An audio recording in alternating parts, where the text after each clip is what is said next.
سلام.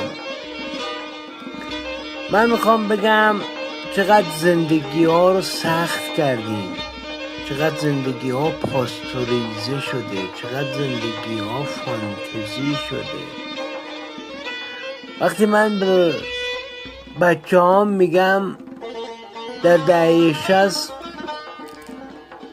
هر کس میخواست بره خونه کسی بلند میشد میرفت زنگ در خونه رو میزد یا حالا در میزد میرفت تو، اون صاحب خونه اینقدر خوشحال میشد که واقعا اون شب یک شب به یاد موندنی براشون بود.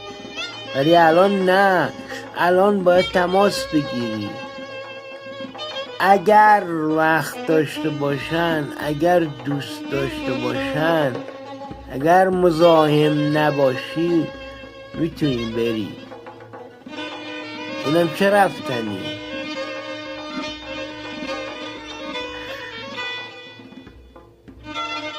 دهه 60 دهه مهربانی بود. درست جنگ بود، کپون بود، صرف بود، کم بود، همه چیز کم بودش احساس میشد. ولی یه چیز هیچ وقت کم بودش احساس نشد، اونم همبستگی و مهربانی مردم. سرفراز و پیروز باشید.